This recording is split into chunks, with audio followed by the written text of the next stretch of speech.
Supreme court से बिहार सरकार को बड़ी राहत। जातीय जनगणना के खिलाफ सभी याचिकाएं खारिज। नमस्कार, मैं खुशबू वर्मा, आप देख रहे हैं नजर टुडे। सुप्रीम कोर्ट ने याचिकाकर्ताओं को संबंधित उच्च न्यायालय का दरवाजा खटखटाने और कानून के अनुसार उचित कदम उठाने की अनुमति दी है। सुप्रीम कोर्ट ने बिहार में जाति आधारित जनगणना कराने के बिहार सरकार के फैसले को चुनौती देने वाली विभिन्न याचिकाओं पर विचार करने से इनकार कर दिया है। कोर्ट ने याचिकाकर्ताओं को संबंधित उच्च न्यायालय का दरवाजा खटखटाने और कानून के अनुसार उचित कदम उठाने की अनुमति दी है। सुनवाई के दौरान जस्टिस BR गवाई और न्यायमूर्ति विक्रम नाथ की पीठ ने कहा है कि याचिकाओं में कोई दम नहीं है, लिहाजा उन्हें खारिज कर दिया जाए। पीठ के छूट देते ही याचिकाकर्ता संबंधित उच्च न्यायालय का रुख कर सकते हैं। तो यह लोकप्रिय हासिल करने के इरादे से दाखिल याचिका है। पीठ ने याचिकाकर्ताओं के वकील से कहा है कि तो यह लोकप्रिय हासिल कराने के इरादे से दाखिल याचिका है। हम कैसे ये निर्देश जारी कर सकते हैं कि किस जाति को कितना आरक्षण दिया जाना चाहिए? माफ कीजिए, हम ऐसे निर्देश जारी नहीं कर सकते हैं।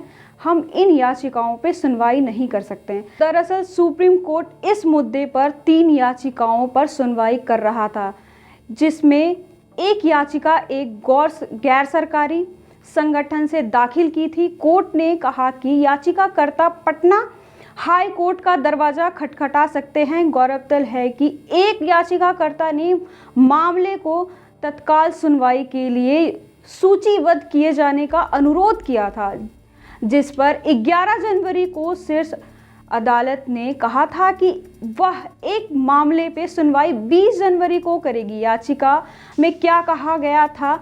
इस याचिका बिहार निवासी अखिलेश कुमार के याचिका दाखिल की थी, जिसमें कहा गया था कि जातीय जनगणना का नोटिफिकेशन मूल भावना के खिलाफ और यह संविधान के मूल ढांचे का उल्लंघन है। याचिका में जातीय जनगणना की अधिसूचना को खारिज करने की मांग की गई थी। इसके अलावा हिंदू सेना नामक संगठन ने भी जातीय जनगणना की अधिसूचना पर रोक की मांग करते हुए सुप्रीम कोर्ट में याचिका दाखिल की थी। इस याचिका में आरोप लगाया गया था कि जातिगत जनगणना कराकर बिहार सरकार देश की एकता और अखंडता को तोड़ना चाहती है।